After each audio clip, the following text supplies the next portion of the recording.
My name's Jared Manning. I'm the assistant state engineer over our field services section.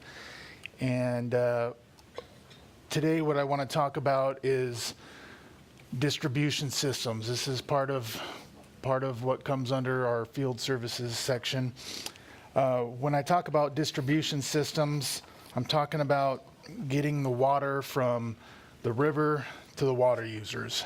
But I'm not talking about the physical things that make it up, the pipes, the canals, the dams, and so forth. I'm talking about the administrative process that's involved.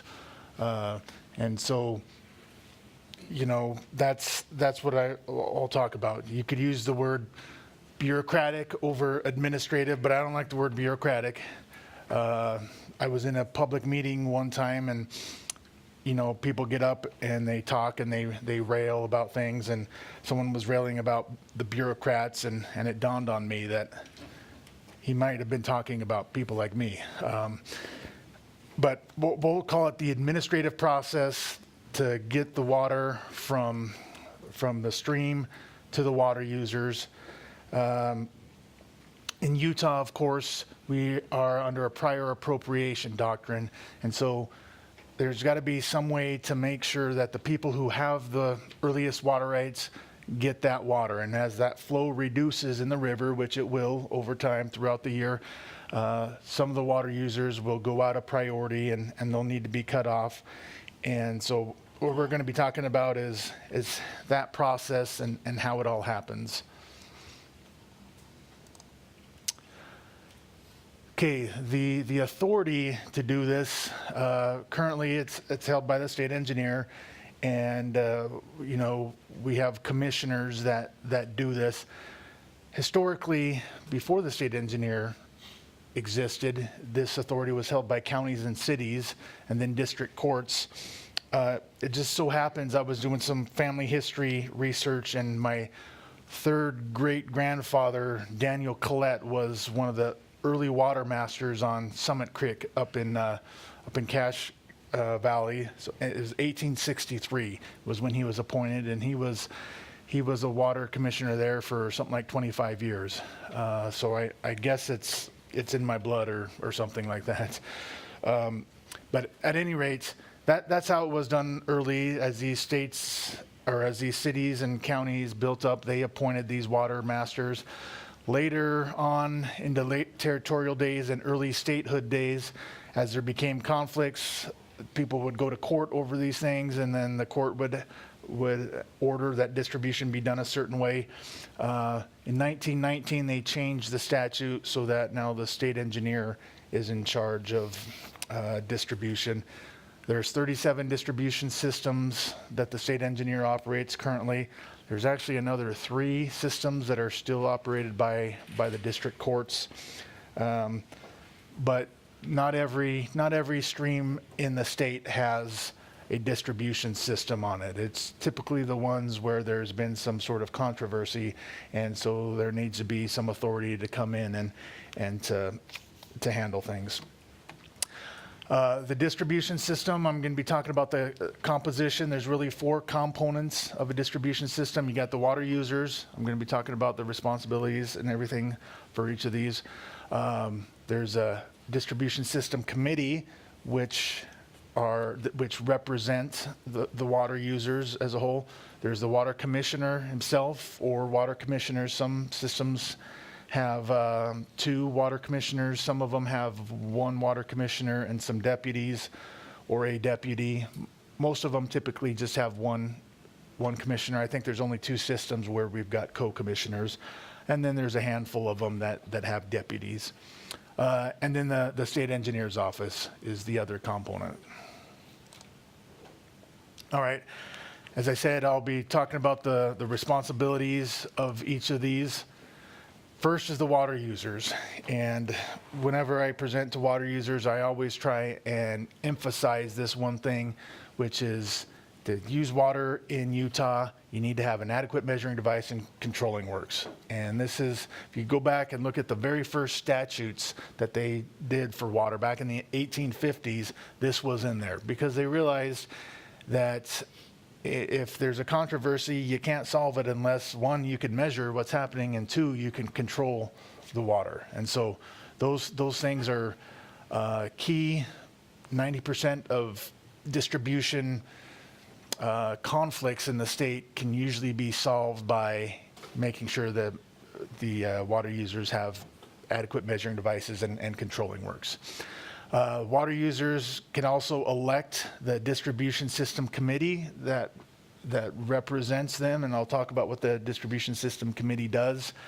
And they get the honor of paying an annual assessment to cover the costs. So the commissioner, he gets paid, of course, he doesn't do it for free, and there are other costs, but he's not paid by taxpayers, even though he's a state employee. He's actually paid by direct assessments to the water users.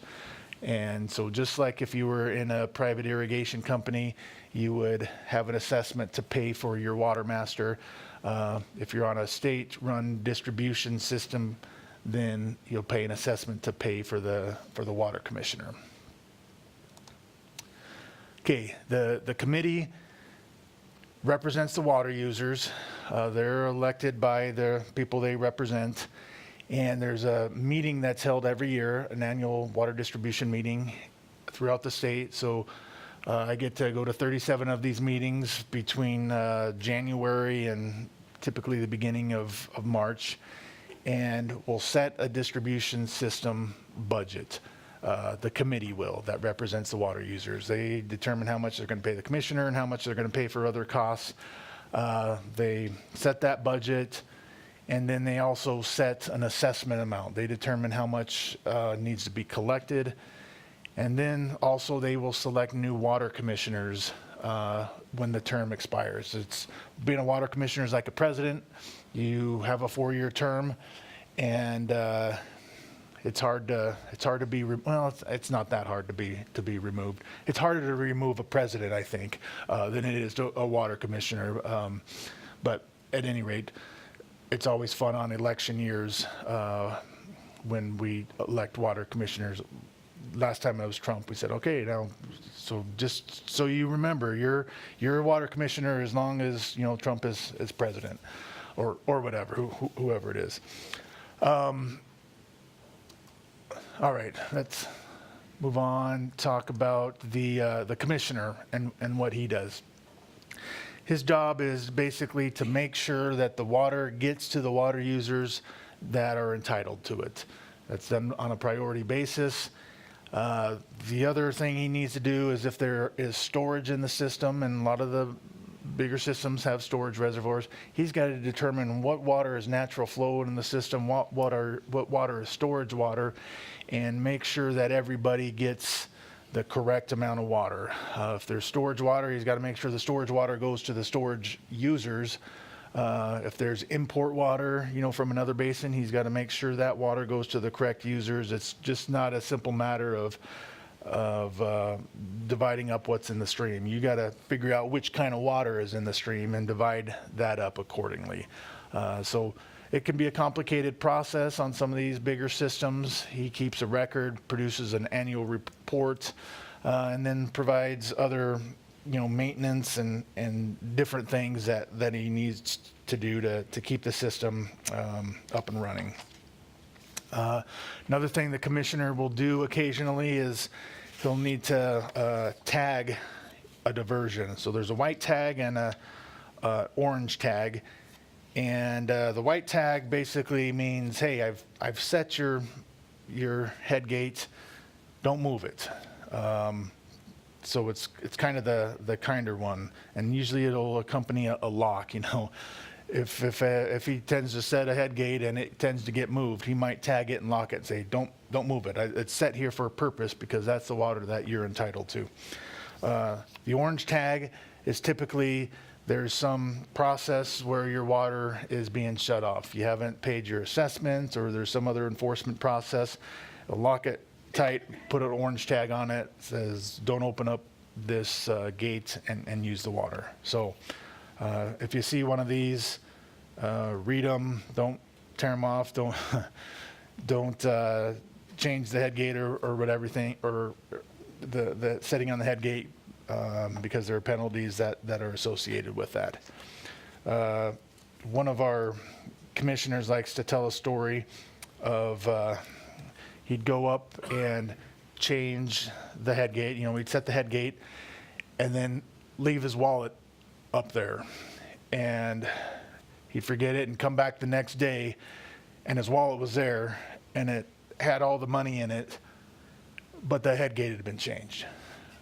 So people in Utah, I think, tend to be very honest, but there's something about water that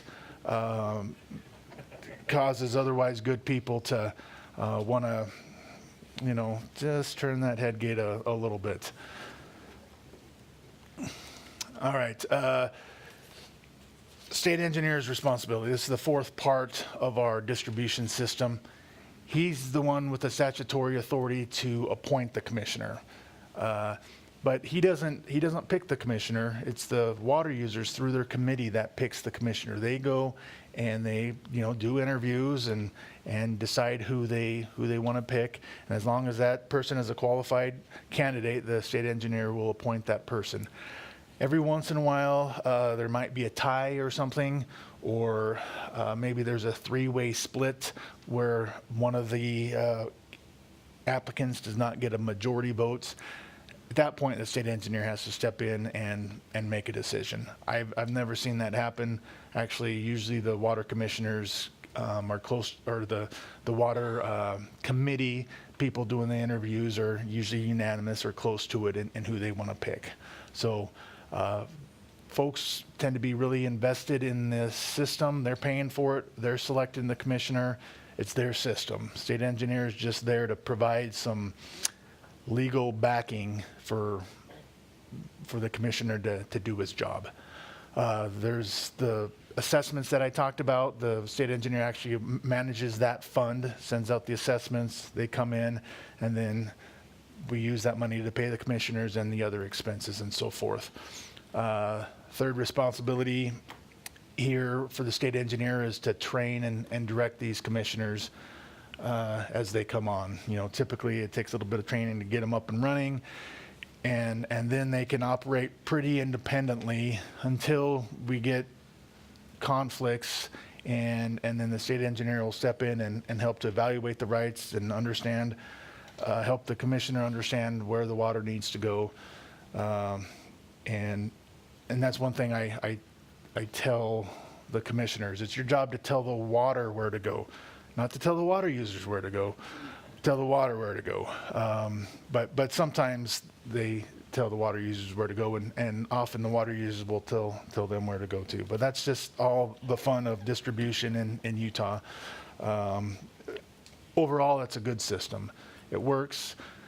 People are invested in it, and it hasn't changed that much, you know, over 150 years, really. I think that's all I got. Any questions about distribution systems? Okay, we got one right here. Let's wait for the microphone so everyone can hear. So I'm head of an irrigation company. Where would the water commissioner, I mean, what describes their area of responsibility or duty? I mean, would it be Cache County, or are they assigned by county or region? Or? Well, they're usually assigned by a drainage basin or river system, but not all river systems have a commissioner. For instance, there might be an irrigation company that owns all the water coming down this drainage. In that case, you don't need the state to come in and tell the irrigation company they can take all the water. The irrigation company can take all the water, and then it's up to them to distribute it amongst their stockholders. So there's two different layers here sometimes. If you're a shareholder in a company, you've got your company that distributes water amongst the shareholders. But when it comes to the natural stream, if there are other water users in conflict, then that's where the state engineer and through his commissioners has to distribute the water. Okay, any other questions? Okay, thank you very much.